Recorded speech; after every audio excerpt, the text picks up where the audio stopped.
Punjabi radio ਦਿਵਸ ਸੁਣ ਰਹੇ ਸਾਰੇ ਸਰੋਤਿਆਂ ਨੂੰ ਬਲਵਿੰਦਰ ਕੌਰ ਵੱਲੋਂ ਪਿਆਰ ਭਰੀ ਸਤਿ ਸ਼੍ਰੀ ਅਕਾਲ। ਪ੍ਰੋਗਰਾਮ ਖਬਰ ਤੇ ਨਜ਼ਰ ਦੇ ਵਿੱਚ ਕੁਝ ਕੁ ਖਬਰਾਂ ਕਰਾਂਗੇ। ਸਾਡੇ ਨਾਲ ਹੋਣਗੇ ਬਲਤੇਜ ਪੰਨਾ ਜੀ, ਦੱਸਣਗੇ ਭਾਰਤ ਵਿੱਚ ਪੰਜਾਬ ਦੇ ਵਿੱਚ ਕੀ ਕੁਛ ਵਾਪਰਿਆ। ਖਬਰਾਂ ਤੋਂ ਪਹਿਲਾਂ ਧੰਨਵਾਦ ਸਾਡੇ ਸਪਾਂਸਰ ਦਾ, ਜਿਨ੍ਹਾਂ ਨੇ ਇਸ ਪ੍ਰੋਗਰਾਮ ਨੂੰ ਸਪਾਂਸਰ ਕੀਤਾ, ਸਭ ਤੱਕ ਪਹੁੰਚਾਇਆ। Jagtar Singh Anandpuri Fremont, Sukhwinder Singh Fremont, Manjit Singh Deewana, Amarjit Singh, Pritam Kaur Fresno, Charanjit Badwal Yuba City, Sarabjit Singh Palwinder Kaur Chokar Turlock, Gurdeep Singh Birdi Clovis, Satnam Singh Shergill Selma, Harminder Samraji Sacramento. Khalsa insurance agency ਸਾਨੂੰ ਜੇ 4082722500 ਹਰ ਇੱਕ ਤਰ੍ਹਾਂ ਦੀ ਇੰਸ਼ੋਰੈਂਸ ਕਰਵਾ ਸਕਦੇ ਹੋ। ਸਾਡੇ ਨਾਲ ਜੁੜ ਚੁੱਕੇ ਨੇ ਬਲਤੇਜ ਪੰਨੂ ਜੀ, ਸਤਿ ਸ਼੍ਰੀ ਅਕਾਲ, ਸਵਾਗਤ ਹੈ ਜੀ। ਸਤਿ ਸ਼੍ਰੀ ਅਕਾਲ ਜੀ, ਧੰਨਵਾਦ ਜੀ, ਮਿਹਰਬਾਨੀ। ਅਤੇ ਜੀ ਸਭ ਤੋਂ ਪਹਿਲਾਂ ਗੱਲ ਕਰਦੇ ਹਾਂ ਜਿਹੜੇ ਚਰਚੇ ਆ ਹੈਦਰਾਬਾਦ ਵਿੱਚ ਕੁੜੀ ਦੇ ਨਾਲ ਜੋ ਕਾਂਡ ਹੋਇਆ ਸੀਗਾ, ਅਤੇ ਸਾਰਾ ਦੇਸ਼ ਸੜਕਾਂ 'ਤੇ ਆ ਗਿਆ ਸੀਗਾ ਕਿ ਜਿਹੜੇ ਦੋਸ਼ੀ ਆ ਉਹਨਾਂ ਨੂੰ ਕੋਈ ਨਾ ਕੋਈ ਸਜ਼ਾ ਦਿੱਤੀ ਜਾਵੇ। ਪਰ ਇੱਕ ਹੋਰ ਡਰਾਮਾ ਰਚਿਆ ਗਿਆ ਕਿ ਉਹਨਾਂ ਦਾ ਚੌਹਾਂ ਦਾ ਐਨਕਾਊਂਟਰ ਕਰ ਦਿੱਤਾ ਗਿਆ। ਦੇਖੋ, ਇਹ ਖਬਰ ਆ ਰਹੀ ਹੈ ਜੀ, ਵੱਡੀ ਖਬਰ ਹੈ ਇਸ ਪੁਆਇੰਟ ਆਫ ਵਿਊ ਦੇ ਨਾਲ, ਜੋ ਪੁਲਿਸ ਜਿਹੜੀ ਹੈ ਜੀ ਉਹ ਕਹਾਣੀ ਦੱਸਣ ਦੀ ਕੋਸ਼ਿਸ਼ ਦੇ ਵਿੱਚ ਹੈ। ਕਿਹਾ ਜਾ ਰਿਹਾ ਹੈ ਕਿ ਇੱਥੋਂ ਮੁਤਾਬਕ ਤੜਕਸਾਰ ਇਹਨਾਂ ਚਾਰਾਂ ਨੂੰ ਪੁਲਿਸ ਜਿਹੜੀ ਹੈ ਜੀ ਉਸ ਘਟਨਾ ਵਾਲੀ ਜਗ੍ਹਾ ਦੇ ਉੱਤੇ ਨੈਸ਼ਨਲ ਹਾਈਵੇ ਜਿਹੜਾ ਜੀ 44 ਉਹਦੇ ਉੱਤੇ ਲੈ ਕੇ ਗਈ ਸੀਗੀ, ਉਸ ਜਗ੍ਹਾ ਦੀ ਉਹ ਜਾਂਚ ਕਰਵਾਉਣ ਦੇ ਵਾਸਤੇ। ਔਰ ਪੁਲਿਸ ਇਹ ਦੱਸਦੀ ਹੈ ਕਿ ਇਹ ਜਿਹੜੇ ਚਾਰੇ ਸੀਗੇ ਇਹਨਾਂ ਨੇ ਭੱਜਣ ਦੀ ਕੋਸ਼ਿਸ਼ ਕੀਤੀ ਆ, ਤੇ ਉਸ ਭੱਜਣ ਦੀ ਕੋਸ਼ਿਸ਼ ਦੇ ਵਿੱਚ ਪੁਲਿਸ ਜਿਹੜੀ ਸੀ ਜੀ ਉਹਨੇ ਗੋਲੀ ਚਲਾਤੀ, ਔਰ ਪੁਲਿਸ ਦੀ ਚਲਾਈ ਇਸ ਗੋਲੀ ਦੇ ਵਿੱਚ ਇਹ ਚਾਰੇ ਜਿਹੜੇ ਸੀ ਪੁਲਿਸ ਮੁਕਾਬਲੇ ਦੇ ਵਿੱਚ ਮਾਰੇ ਗਏ। ਇਹ ਜਿਹੜਾ ਜੀ ਉਹ ਦੱਸਿਆ ਜਾ ਰਿਹਾ।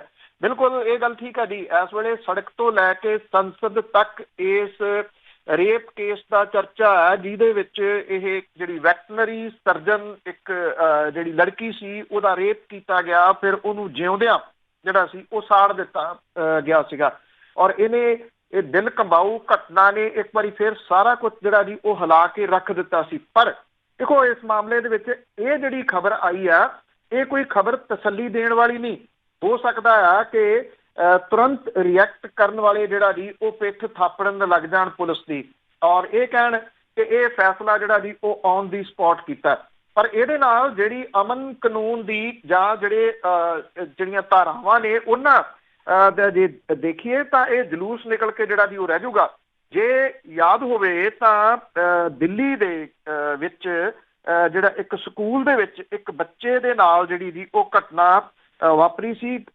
ਗੁੜਗਾਉਂ ਦੇ ਵਿੱਚ ਸਕੂਲ ਸੀਗਾ, ਔਰ ਪੁਲਿਸ ਨੇ ਬੱਸ ਡਰਾਈਵਰ ਤੋਂ ਇਹ ਕਨਫੈਸ ਕਰਾ ਲਿਆ ਸੀਗਾ ਕਿ ਉਹਨੇ ਬੱਚੇ ਦੇ ਨਾਲ ਜਿਹੜੀ ਦੀ ਜ਼ੋਰ ਜ਼ਬਰਦਸਤੀ ਸੀ, ਤੇ ਮੁੜ ਕੇ ਉਹਨੂੰ ਜਿਹੜਾ ਜੀ ਉਹ ਮਾਰ ਦਿੱਤਾ ਉਸ ਬੱਚੇ ਨੂੰ, ਜਦੋਂ ਕਿ ਉਹ ਡਰਾਈਵਰ ਜਿਹੜਾ ਜੀ ਉਹ ਛੱਡਣਾ ਪੈ ਗਿਆ ਸੀਗਾ। ਔਰ ਪੁਲਿਸ ਨੇ ਆਪਣੇ ਗਲੋਂ ਗਲਾਵਾਂ ਜਿਹੜਾ ਜੀ ਉਹ ਲਾ ਲਿਆ ਸੀਗਾ। ਉਸ ਟਾਈਮ ਛੱਡਣਾ ਇਸ ਕਰਕੇ ਪੈ ਗਿਆ ਸੀਗਾ ਕਿ ਉਹ ਕਹਾਣੀ ਜਿਹੜੀ ਦੀ ਉਹ ਹੋਰ ਹੀ ਨਿਕਲੀ। ਉਸ ਬੱਚੇ ਨੂੰ ਤਾਂ ਉਹਦੇ ਸਾਥੀ ਨੇ ਜਿਹੜਾ ਜੀ ਉਹ ਮਾਰਿਆ ਸੀਗਾ, ਔਰ ਜੋ ਕੁੱਟਮਾਰ ਉਸ ਡਰਾਈਵਰ ਦੀ ਪੁਲਿਸ ਨੇ ਜਿਹੜੀ ਉਹ ਕੀਤੀ ਸੀ, ਉਹ ਵੀ ਕਿਤੇ ਕਿਸੇ ਤੋਂ ਲੁਕੀ ਛਿਪੀ ਨਹੀਂ। ਉਹ ਉਮਰ ਭਰ ਦੇ ਵਾਸਤੇ ਜਿਹੜਾ ਜੀ ਉਹ ਮੰਜੇ ਦੇ ਉੱਤੇ ਪੈ ਗਿਆ ਡਰਾਈਵਰ। ਇਸ ਕਰਕੇ ਇੱਕਦਮ ਜੇ ਇਸ ਘਟਨਾ ਨੂੰ ਜਿਹੜਾ ਜੀ ਉਹ ਦੇਖੀਏ ਤਾਂ ਇਸ ਪੁਆਇੰਟ ਆਫ ਵਿਊ ਦੇ ਨਾਲ ਜਿਹੜਾ ਜੀ ਉਹ ਵੇਖਣਾ ਬਣਦਾ ਹੈ ਕਿ ਇਹਦੇ ਪਿਛਲੀ ਕਹਾਣੀ ਜਿਹੜੀ ਹੈ ਜੀ ਉਹ ਕੀ ਆ। ਹਰ ਮਾਮਲੇ ਦੇ ਉੱਤੇ ਫਸੀ ਹੋਈ ਸਰਕਾਰ ਜਿਹੜੀ ਹੈ ਜੀ ਉਹ ਕੀ ਅਜਿਹੀ ਜਿਹੜੀ ਘਟਨਾ ਹੈ, ਹੁਣ ਇਹਦਾ ਚਰਚਾ ਜਿਹੜਾ ਜੀ ਅਗਲੇ ਕੁਝ ਘੰਟਿਆਂ ਦੇ ਦੌਰਾਨ ਬਸ ਇਹਦਾ ਹੀ ਚਰਚਾ ਜਿਹੜਾ ਜੀ ਹੋਣਾ, ਸਹੀ ਪੁੱਛੋ ਤਾਂ, ਤੇ ਬਹੁਤੀਆਂ ਗੱਲਾਂ ਜਿਹੜੀਆਂ ਜੀ ਉਹ ਦੱਬ ਕੇ ਰਹਿ ਜਾਣਗੀਆਂ। ਇਸ ਕਰਕੇ ਇੱਕਦਮ ਜਿਹੜਾ ਜੀ ਇਹਦੀ ਤਾਰੀਫ ਨਹੀਂ ਹੋਣੀ ਚਾਹੀਦੀ। ਫਾਸਟ ਟਰੈਕ ਅਦਾਲਤ ਹੋਵੇ, ਫਾਸਟ ਟਰੈਕ ਅਦਾਲਤ ਦੇ ਵਿੱਚ ਜੇ ਉਹ ਦੋਸ਼ੀ ਨੇ ਤੇ ਉਹਨਾਂ ਨੂੰ ਬੇਸ਼ੱਕ ਜਿਹੜੀ ਜੀ ਉਹ ਫਾਂਸੀ ਦਿੱਤੀ ਜਾਵੇ, ਬਲਕਿ ਦਿੱਤੀ ਜਾਵੇ। ਇਹ ਜਿਹੜੀ ਜੀ ਉਹ ਸਮੇਂ ਦੀ ਮੰਗ ਹੋਣੀ ਚਾਹੀਦੀ ਹੈ। ਪਰ ਇਹ ਫੈਸਲਾ ਔਨ ਦੀ ਸਪੌਟ ਜਿਹੜਾ ਜੀ ਪੁਲਿਸ ਕਰਨ ਤੁਰ ਪਈ ਆ, ਇਹ ਖਤਰਨਾਕ ਖੇਡ ਆ ਜੀ। ਬਿਲਕੁਲ ਜੀ। ਜਿਹੜੀ ਪੁਲਿਸ ਆ ਵੈਸੇ ਉਹਦਾ ਜਿਹੜਾ ਰੂਪ ਬੁੱਚੜਾਂ ਦਾ ਧਾਰਨ ਕਰਦੀ ਜਾਂਦੀ, ਆਪਾਂ ਪੰਜਾਬ ਦੇ ਵਿੱਚ ਦੇਖਿਆ ਹੀ ਆ। ਇਹ ਕੁਛ ਹੀ ਹੁੰਦਾ ਸੀਗਾ ਜੋ ਕੁਛ ਇਹਨਾਂ ਨੇ ਹੁਣ ਕੀਤਾ ਆ। ਅਤੇ ਅੱਗੇ ਕੈਬਨਿਟ ਮੰਤਰੀਆਂ ਦੀ ਮੀਟਿੰਗ ਸੀਗੀ, ਉਸ ਦੇ ਵਿੱਚ ਕਹਿੰਦੇ ਕਾਲੀ ਦਵਾਈ ਦੇ ਚਰਚੇ ਸਾਹਮਣੇ ਆਏ। ਦੇਖੋ, ਜਿਹੜੀ ਇੱਕ ਵੀਡੀਓ ਸੀਗੀ ਪਿਛਲੇ ਦਿਨੀ, ਜਿਹੜੀ ਇਹ ਕੈਬਨਿਟ ਮੰਤਰਾਲੇ ਦੀ ਮੀਟਿੰਗ ਹੋਈ ਆ, ਇਹ ਅਸਲ 'ਚ ਹੋਇਆ ਕੀ ਆ ਕਿ ਇਹ ਵੀਡੀਓ ਜਿਹੜੀ ਸੀਗੀ ਉਹ ਸੰਪਾਦਿਤ ਕੀਤੇ ਤੋਂ ਬਿਨਾਂ ਜਾਰੀ ਕਰ ਦਿੱਤੀ। ਇਹ ਉਹਨਾਂ ਦਾ ਹੀ ਮਹਿਕਮਾ ਹੁੰਦਾ, ਜਿਹੜਾ ਲੋਕ ਸੰਪਰਕ ਵਿਭਾਗ ਹੈ ਜੀ, ਉਹ ਜਿਹੜੀ ਹੈ ਜੀ ਵੀਡੀਓ ਸ਼ੂਟ ਕਰਦੇ ਨੇ ਕੈਬਨਿਟ ਮੀਟਿੰਗ ਤੋਂ ਪਹਿਲਾਂ, ਤਾਂ ਕਿ ਉਹਦੀ ਜਿਹੜੀ ਵੀਡੀਓ ਫੁਟੇਜ ਹੈ ਜੀ ਉਹ ਵੱਖ-ਵੱਖ ਚੈਨਲਾਂ ਨੂੰ ਭੇਜੀ ਜਾ ਸਕੇ। ਇਹਦੇ ਵਿੱਚ ਆਵਾਜ਼ ਬੰਦ ਕਰਕੇ ਇਹਨੂੰ ਜਿਹੜਾ ਜੀ ਸ਼ੂਟ ਕਰਨਾ ਹੁੰਦਾ। ਜਿਹੜੇ ਸੰਬੰਧਿਤ ਅਧਿਕਾਰੀ ਸੀਗੇ ਜੀ ਉਹਨਾਂ ਨੇ ਇਹਨੂੰ ਸ਼ੂਟ ਨਹੀਂ ਕੀਤਾ, ਉਹਨਾਂ ਨੇ ਅੱਗੋਂ ਜਿਹੜੀ ਸੀ ਉਹ ਜਾਰੀ ਕਰ ਦਿੱਤੀ ਚੈਨਲਾਂ ਨੂੰ। ਹੁਣ ਚੈਨਲਾਂ ਦੇ ਹੱਥ ਜਿਹੜੀ ਜੀ ਉਹ ਲੱਗ ਗਈ ਤੇ ਕਿਸੇ ਜਿਹੜਾ ਖੁਰਾਫਾਤੀ ਦਿਮਾਗ ਸੀ ਜੀ ਉਹਨੇ ਪਹਿਲਾ ਜਿਹੜਾ ਸੀਗਾ ਜੀ ਉਹ ਭਾਗ ਸੁਣ ਲਿਆ ਜਦੋਂ ਅਜੇ ਮੀਟਿੰਗ ਨਹੀਂ ਸੀ ਹੋਈ। ਤੇ ਹੈਰਾਨਗੀ ਵਾਲੀ ਗੱਲ ਇਹ ਹੋਈ ਕਿ ਉਹਦੇ ਵਿੱਚ ਪੰਜਾਬ ਸਰਕਾਰ ਦੀ ਕੈਬਨਿਟ ਮੀਟਿੰਗ ਦੇ ਵਿੱਚ ਕਾਲੀ ਦਵਾਈ ਥੀਮ ਦੇ ਉੱਤੇ ਗੱਲਬਾਤ ਜਿਹੜੀ ਹੈ ਜੀ ਉਹਦੀ ਵੀਡੀਓ ਵਾਇਰਲ ਹੋ ਗਈ ਔਰ ਸਰਕਾਰ ਦੀ ਇਹਦੇ ਨਾਲ ਜਿਹੜੀ ਜੀ ਉਹ ਤੋਏ ਹੋ ਰਹੀ ਹੈ। ਉਧਰ ਮੀਟਿੰਗ ਦੀ ਫੁਟੇਜ ਮੀਡੀਆ ਨੂੰ ਦੇਣ ਦੇ ਉੱਤੇ ਲੋਕ ਸੰਪਰਕ ਵਿਭਾਗ ਦੇ ਇੱਕ ਸੀਨੀਅਰ ਅਧਿਕਾਰੀ ਤੇ ਵੀਡੀਓਗ੍ਰਾਫਰ ਨੂੰ ਚਾਰਜ ਸ਼ੀਟ ਜਿਹੜਾ ਜੀ ਉਹ ਕੀਤਾ ਗਿਆ। ਸਵਾਲ ਇਹ ਨਹੀਂ ਹੈ ਕਿ ਲੋਕ ਸੰਪਰਕ ਅਧਿਕਾਰੀ ਨੇ ਇਸ ਤਰ੍ਹਾਂ ਦੀ ਵੀਡੀਓ ਚੈੱਕ ਕੀਤੇ ਬਿਨਾਂ ਕਿਵੇਂ ਜਿਹੜੀ ਜੀ ਉਹ ਜਾਰੀ ਕਰ ਦਿੱਤੀ। ਸਵਾਲ ਇਹ ਹੈ ਕਿ ਜਦੋਂ ਸੂਬਾ ਗੰਭੀਰ ਆਰਥਿਕ ਸੰਕਟ ਦੇ ਵਿੱਚੋਂ ਲੰਘ ਰਿਹਾ ਹੋਵੇ, ਨੌਜਵਾਨ ਨਸ਼ੇ ਨਾਲ ਮਰ ਰਿਹਾ, ਉੱਥੇ ਸਾਡੇ ਲਈ ਫੈਸਲਾ ਲੈਣ ਵਾਲੇ ਲੋਕ, ਉਹਨਾਂ ਦਾ ਨੁਮਾਇੰਦਿਆਂ ਦਾ ਮੁੱਖ ਏਜੰਡਾ ਕੀ ਆ। ਕੈਬਨਿਟ ਮੀਟਿੰਗ ਦੀ ਵਿੱਚ ਜਿਹੜਾ ਦੀ ਤਕਨੀਕੀ ਸਿੱਖਿਆ ਮੰਤਰੀ ਜਿਹੜੇ ਚਰਨਜੀਤ ਸਿੰਘ ਚੰਨੀ ਕਾਫੀ ਬਿਮਾਰ ਦਿਸ ਰਹੇ ਆ। ਮੰਤਰੀ ਰਾਣਾ ਗੁਰਮੀਤ ਸਿੰਘ ਸੋਢੀ ਹੋਰਾਂ ਨੇ ਉਹਨਾਂ ਨੂੰ ਕਾਲੀ ਦਵਾਈ ਟੀਮ ਜਿਹੜੀ ਜੀ ਉਹ ਲੈਣ ਦੀ ਸਲਾਹ ਦਿੱਤੀ। ਵੀਡੀਓ ਦੇ ਵਿੱਚ ਮੰਤਰੀ ਰਵੀਆ ਸੁਲਤਾਨਾ ਹੋਰਾਂ ਦੀ ਆਵਾਜ਼ ਸੁਣਾਈ ਦਿੰਦੀ ਆ। ਉਹ ਕਹਿੰਦੇ ਕਿ ਤੁਹਾਨੂੰ ਕਾਲੀ ਦਵਾਈ ਲਿਆ ਕੇ ਦਿਆਂ। ਇਹਦੇ ਵਿੱਚ ਸਾਰੇ ਜਿਹੜਾ ਜੀ ਉਹ ਹੱਸਣ ਲੱਗਦੇ ਆ। ਮੁੱਖ ਮੰਤਰੀ ਵੀ ਕੁਝ ਕਹਿ ਰਿਹਾ ਪਰ ਇਸ ਹਾਸੇ ਦੇ ਰੌਲੇ ਦੇ ਵਿੱਚ ਬਹੁਤਾ ਕੁਝ ਜਿਹੜਾ ਜੀ ਉਹ ਸੁਣ ਨਹੀਂ ਰਿਹਾ। ਮਾਲਵੇ ਦੇ ਇੱਕ ਮੰਤਰੀ ਜਿਹੜੇ ਜੀ ਕਹਿ ਰਿਹਾ ਕਿ ਇਹਦੇ ਵਾਸਤੇ ਤਾਂ ਰਾਜਸਥਾਨ ਜਿਹੜਾ ਜੀ ਉਹ ਜਾਣਾ ਪਊਗਾ। ਵਿੱਚ ਇਹਦੇ ਸਿਹਤ ਮੰਤਰੀ ਬ੍ਰਹਮਿੰਦਰਾ ਬੋਲਦੇ ਆ ਕਿ ਇਹ ਕਦੋਂ ਰਾਜਸਥਾਨ ਜਾਊਗਾ ਤੇ ਉੱਥੋਂ ਕਾਲੀ ਦਵਾਈ ਲਿਆਊਗਾ ਜੀ। ਸਰਕਾਰ ਦੀ ਜਿਹੜੀ ਆ ਜੀ ਇਸ ਮਾਮਲੇ ਦੇ ਉੱਤੇ ਕਿਰਕਰੀ ਜਿਹੜੀ ਆ ਉਹ ਹੋ ਰਹੀ ਹੈ। ਇੱਕ ਪਾਸੇ ਨਸ਼ੇ ਬੰਦ ਕਰਨ ਦੀ ਗੱਲ ਹੈ, ਦੂਜੇ ਪਾਸੇ ਮੰਤਰੀ ਮੰਡਲ ਦੀ ਮੀਟਿੰਗ ਹੈ ਤੇ ਉਹਦੇ ਵਿੱਚ ਚਰਚਾ ਕਿਸ ਗੱਲ ਦੇ ਉੱਤੇ ਹੋ ਰਿਹਾ ਕਿ ਕਿਹੜੀ ਜਿਹੜੀ ਬਿਮਾਰੀ ਆ ਉਹਦੇ ਵਾਸਤੇ ਕਿਹੜੀ ਕਾਲੀ ਦਵਾਈ ਜਿਹੜੀ ਆ ਉਹ ਵਰਤੀ ਜਾਵੇ। ਇਹ ਸਾਰੇ ਵਰਤਦੇ ਜੀ, ਇੱਕੋ ਬੰਦਾ ਮਸ਼ਹੂਰ ਆ ਪਰ ਵਰਤਦੇ ਸਾਰੇ ਹੀ ਆ। ਤੇ ਅੱਗੇ ਨਾ ਉਹ ਜਿਹੜਾ ਜਬਰ ਜਨਾਹ ਦਾ ਕੇਸ ਸੀਗਾ, ਉਹ ਜਿਹੜੀ ਕੁੜੀ ਸੀਗੀ ਉਹ ਆਪਣਾ ਮੰਗਦੀ ਫਿਰਦੀ ਸੀਗੀ ਕਿ ਮੇਰੇ ਨਾਲ ਕੋਈ ਨਿਆਂ ਹੋਵੇ, ਪਰ ਉਸ ਨੂੰ ਵੀ ਅੱਗ ਲਾ ਕੇ ਸਾੜ ਦਿੱਤਾ। ਬਿਲਕੁਲ ਜੀ, ਇਹ ਦੂਸਰੀ ਜਿਹੜੀ ਦੀ ਇੱਕ ਜਿਵੇਂ ਆਪਾਂ ਪੁਲਿਸ ਦੀ ਗੱਲ ਪਹਿਲਾਂ ਜਿਹੜੀ ਹੈ ਜੀ ਉਹ ਕੀਤੀ ਆ, ਇਹ ਇੱਕ ਸੈਕੰਡ ਪਾਰਟ ਜਿਹੜਾ ਦੀ ਉਹ ਹੈ ਜੀ ਅਦਰ ਸਾਈਡ ਦਾ ਕਿ ਜਿਹੜੇ ਦੋਸ਼ੀ ਨੇ ਉਹ ਕਿੰਨੇ ਸਟਰੋਂਗ ਨੇ। ਤੁਸੀਂ ਦੇਖੋ ਉਨਾਓ ਕਾਂਡ, ਮੇਰਾ ਨਹੀਂ ਖਿਆਲ ਕਿਸੇ ਨੂੰ ਜਿਹੜਾ ਜੀ ਉਹ ਭੁੱਲਿਆ ਹੋਊਗਾ ਕਿ ਇਹ ਉਨਾਓ ਕਾਂਡ ਕੀ ਜਿਹੜਾ ਜੀ ਉਹ ਸੀਗਾ। ਇਹਦੇ ਵਿੱਚ ਇੱਕ ਜਿਹੜੀ ਕੁੜੀ ਦੇ ਨਾਲ ਜਿਹੜਾ ਜੀ ਉਹ ਜਬਰ ਜਨਾਹ ਹੋਇਆ ਸੀਗਾ ਔਰ ਇਹਦੇ ਵਿੱਚ ਇੱਕ ਭਾਰਤੀ ਜਨਤਾ ਪਾਰਟੀ ਦਾ ਸਾਬਕਾ ਜਿਹੜਾ ਦੀ ਮੰਤਰੀ ਉਹ ਸ਼ਾਮਲ ਸੀਗਾ। ਇਸ ਲੜਕੀ ਦੇ ਉੱਤੇ ਜਿਹੜਾ ਜੀ ਉਹ ਟਰੱਕ ਚੜਾਉਣ ਦੀ ਕੋਸ਼ਿਸ਼ ਵੀ ਜਿਹੜੀ ਜੀ ਉਹ ਕੀਤੀ ਗਈ ਸੀ। ਉਹਦੇ ਵਿੱਚ ਉਹਦੇ ਰਿਸ਼ਤੇਦਾਰ ਵੀ ਜਿਹੜੇ ਜੀ ਉਹ ਮਾਰੇ ਗਏ ਔਰ ਇਹ ਜਿਹੜੀ ਲੜਕੀ ਸੀਗੀ ਜਿਹੜੀ ਕਿ ਅਦਾਲਤ ਦੇ ਵਿੱਚ ਜਾ ਰਹੀ ਸੀ, ਉਹਨੂੰ ਲੜਕੀ ਨੂੰ ਘੇਰ ਲਿਆ। ਕੇਸ ਦੇ 2 ਮੁਲਜ਼ਮਾਂ ਸਣੇ 5 ਜਾਣਿਆਂ ਨੇ ਇਸ ਲੜਕੀ ਨੂੰ ਅੱਗ ਲਾ ਦਿੱਤੀ, ਜਿਹਦੇ ਨਾਲ ਇਹ ਪੀੜਤਾ ਜਿਹੜੀ 90% ਸੜ ਗਈ ਜੀ। ਜਬਰ ਜਨਾਹ ਕਾਂਡ ਤੇ ਅੱਗ ਲਾਉਣ ਦੀ ਘਟਨਾ ਦੇ ਵਿੱਚ ਸ਼ਾਮਲ 2 ਮੁਲਜ਼ਮਾਂ ਤੋਂ ਇੱਕ 10 ਦਿਨ ਪਹਿਲਾਂ ਜ਼ਮਾਨਤ ਤੋਂ ਜੇਲ੍ਹ ਤੋਂ ਰਿਹਾ ਹੋ ਕੇ ਆਇਆ ਜੀ। ਇਹ ਵੀ ਇੱਕ ਟੈਕਨੀਕਲ ਪੁਆਇੰਟ ਹੈ ਔਰ ਪੁਲਿਸ ਦੇ ਵੱਲੋਂ ਸਾਰੇ 5 ਮੁਲਜ਼ਮਾਂ ਨੂੰ ਗ੍ਰਿਫਤਾਰ ਜਿਹੜਾ ਜੀ ਉਹ ਕਰ ਲਿਆ ਗਿਆ। ਏਅਰ ਐਂਬੂਲੈਂਸ ਦੇ ਰਾਹੀਂ ਇਹਨੂੰ ਲਖਨਊ ਤੋਂ ਦਿੱਲੀ ਪਹੁੰਚਾਇਆ ਗਿਆ। ਦਿੱਲੀ ਹਵਾਈ ਅੱਡੇ ਤੋਂ ਵਿਸ਼ੇਸ਼ ਲਾਂਘਾ ਜਿਹੜਾ ਸੀਗਾ ਜੀ ਉਹਦੇ ਰਾਹੀਂ ਸਫਦਰ ਜੰਗ ਹਸਪੀਟਲ ਪਹੁੰਚਾਇਆ ਗਿਆ। ਜਿਹੜੇ ਡਾਕਟਰ ਨੇ ਉਹਦੇ ਇਲਾਜ 'ਚ ਲੱਗੇ ਹੋਏ ਆ। ਰਿਐਲਿਟੀ ਇਹ ਆ ਕਿ 90% ਕੋਈ ਅੱਗ ਦੇ ਨਾਲ ਸੜ ਜਾਵੇ, ਉਹਦੇ ਬਚਣ ਦੇ ਚਾਂਸਸ ਜਿਹੜੇ ਆ ਜੀ ਉਹ ਨਾ ਮਾਤਰ ਰਹਿ ਜਾਂਦੇ ਆ। ਉਸ ਤੋਂ ਬਾਅਦ ਉਹਦਾ ਬਚ ਸਕਣਾ ਔਖਾ। ਇਹ ਕੁੜੀ ਇਸ ਪੱਖੋਂ ਜਿਹੜੀ ਦੀ ਉਹ ਕਿਸਮਤ ਵਾਲੀ ਰਹੀ ਕਿ ਜਦੋਂ ਟਰੱਕ ਚੜਾਉਣ ਦੀ ਜਿਹੜੀ ਕੋਸ਼ਿਸ਼ ਕੀਤੀ ਉਹਦੇ ਵਿੱਚੋਂ ਵੀ ਇਹ ਮਾਮਲਾ ਜਿਹੜਾ ਜੀ ਵੱਡੇ ਪੱਧਰ ਦੇ ਉੱਤੇ ਜਿਹੜਾ ਸੀ ਉਹ ਪੱਕ ਗਿਆ। ਉਦੋਂ ਜਿਹੜਾ ਸੀ ਇਹਨੂੰ ਬਚਾ ਲਿਆ ਗਿਆ ਕਿਉਂਕਿ ਸੁਪਰੀਮ ਕੋਰਟ ਇਹ ਮਾਮਲਾ ਜਿਹੜਾ ਜੀ ਉਹ ਪਹੁੰਚ ਗਿਆ ਸੀਗਾ। ਹੁਣ ਜਿਹੜਾ ਜੀ ਦੂਜੀ ਕੋਸ਼ਿਸ਼ ਦੇ ਵਿੱਚ ਤੁਸੀਂ ਦੇਖੋ ਕਿ ਉਹਨਾਂ ਨੂੰ ਜ਼ਮਾਨਤਾਂ ਦੇ ਉੱਤੇ ਜਿਹੜਾ ਜੀ ਉਹ ਛੱਡ ਦਿੱਤਾ ਗਿਆ। ਜਿਨ੍ਹਾਂ ਨੇ ਇੰਨਾ ਕੁਝ ਜਿਹੜਾ ਸੀ ਉਹ ਕੀਤਾ, ਬਾਹਰ ਆ ਕੇ ਉਹਨਾਂ ਨੇ ਅਗਲੀ ਕਹਾਣੀ ਜਿਹੜੀ ਹੈ ਜੀ ਉਹ ਲਿਖ ਦਿੱਤੀ ਹੈ ਜੀ। ਦੇਖ ਲਓ ਜੀ ਬਣਦਾ ਕੀ ਹੈਗਾ ਆ। ਤਾਂ ਹੀ ਤੇ ਮੇਰੇ ਖਿਆਲ ਦੇ ਵਿੱਚ ਜਿਹੜੇ ਸਰਵੇ ਆਏ ਆ ਭਾਰਤ ਬੜਾ ਖਤਰਨਾਕ ਕੰਟਰੀ ਬਣਦਾ ਜਾਂਦਾ ਹੈ ਤੇ ਅੱਗੇ 1984 ਦੀਆਂ ਜੇ ਗੱਲ ਕਰੀਏ ਤਾਂ ਕਤਲੇਆਮ ਤੇ ਰਾਜਨੀਤੀ ਫਿਰ ਭਖੀ। ਬਿਲਕੁਲ ਹੀ ਅਸਲ ਦੇ ਵਿੱਚ ਜਿਹੜੀ ਅੱਜ ਰਾਜਨੀਤੀ ਜਿਹੜੀ ਜੀ ਹੋ ਰਹੀ ਆ, ਜਿੰਨੇ ਵੀ ਉਹਦੇ ਵਿੱਚ ਰਾਜਨੀਤੀ ਕਰ ਰਹੇ ਆ, ਇਹਨਾਂ ਨੇ ਹੁਣ ਤੱਕ ਰਾਜਨੀਤੀ ਹੀ ਇਹਦੇ ਉੱਤੇ ਜਿਹੜੀ ਆ ਜੀ ਉਹ ਕੀਤੀ ਆ। ਇਹ ਮਾਮਲਾ ਦੁਬਾਰਾ ਜਿਹੜਾ ਜੀ ਉਹ ਭਖਣ ਦਾ ਕਾਰਨ ਇਹ ਆ ਕਿ ਇੰਦਰ ਕੁਮਾਰ ਗੁਜਰਾਲ ਹੋਰਾਂ ਦੇ 100ਵਾਂ ਜਨਮ ਦਿਨ ਦੀ ਜਿਹੜੀ ਜੀ ਉਹ ਮਨਾਉਣਾ ਸੀਗਾ, ਤੇ ਉੱਥੇ ਗਏ ਸਾਬਕਾ ਪ੍ਰਧਾਨ ਮੰਤਰੀ ਡਾਕਟਰ ਮਨਮੋਹਨ ਸਿੰਘ ਹੋਰੀ। ਡਾਕਟਰ ਮਨਮੋਹਨ ਸਿੰਘ ਹੋਰਾਂ ਨੇ ਉੱਥੇ ਆਪਣੇ ਬਿਆਨ ਦੇ ਵਿੱਚ ਇਹ ਕਹਿ ਦਿੱਤਾ, ਅਕਸਰ ਬਹੁਤ ਘੱਟ ਬੋਲਣ ਵਾਲੇ, ਨਾਪ ਤੋਲ ਕੇ ਬੋਲਣ ਵਾਲੇ ਡਾਕਟਰ ਮਨਮੋਹਨ ਸਿੰਘ ਹੋਰਾਂ ਦੀ ਜਿਹੜੀ ਗੱਲ ਆ ਜੀ ਉਹਦੇ ਮਾਇਨੇ ਹੁੰਦੇ ਨੇ ਜਦੋਂ ਵੀ ਉਹ ਬੋਲਦੇ ਆ। ਤੋ ਇਹਦੇ ਵਿੱਚ ਉਹਨਾਂ ਨੇ ਇਹ ਬੋਲਿਆ ਕਿ ਜੇਕਰ ਇੰਦਰ ਕੁਮਾਰ ਗੁਜਰਾਲ ਹੋਰੀ, ਜਿਹੜੇ ਕਿ ਉਦੋਂ ਦੇ ਗ੍ਰਹਿ ਮੰਤਰੀ PV ਨਰਸਿਮਹਾ ਰਾਓ ਹੋਰਾਂ ਦੇ ਦੋਸਤ ਸਨ, ਉਹ ਉਹਨਾਂ ਕੋਲੇ ਇਹ ਸਲਾਹ ਲੈ ਕੇ ਗਏ ਸਨ ਕਿ ਗ੍ਰਹਿ ਮੰਤਰਾਲੇ ਦੇ ਹੱਥ ਦੇ ਵਿੱਚ ਹੈ, ਦਿੱਲੀ ਦੇ ਵਿੱਚ ਫੌਜ ਤਾਇਨਾਤ ਕਰ ਦਿਓ। ਉਹ ਕਹਿੰਦੇ ਜੇ ਫੌਜ ਤਾਇਨਾਤ ਕਰ ਦਿੱਤੀ ਜਾਂਦੀ ਗੁਜਰਾਲ ਸਾਹਿਬ ਦੀ ਗੱਲ ਮੰਨ ਕੇ, ਤੇ ਸ਼ਾਇਦ 1984 ਦੇ ਵਿੱਚ ਹੋਇਆ ਜਿਹੜਾ ਕਤਲੇਆਮ ਸੀ ਉਹ ਰੋਕਿਆ ਜਾ ਸਕਦਾ ਸੀ। ਇਸ ਬਿਆਨ ਤੋਂ ਬਾਅਦ ਜਿਹੜੀ ਜੀ ਉਹ ਭਾਰਤੀ ਜਨਤਾ ਪਾਰਟੀ ਜਿਹੜੀ ਹੈ ਜੀ ਉਹ ਕਾਫੀ ਹਮਲਾਵਰ ਹੋ ਗਈ। ਕਾਂਗਰਸ ਦੇ ਜਿਹੜਾ ਜੀ ਉੱਤੇ ਅਕਾਲੀ ਦਲ ਨੇ ਵੀ ਆਪਣੀ ਜਿਹੜੀ ਸੀ ਉਹ ਬਿਆਨਬਾਜ਼ੀ ਕਰਨੀ ਸ਼ੁਰੂ ਜਿਹੜੀ ਜੀ ਉਹ ਕਰ ਦਿੱਤੀ।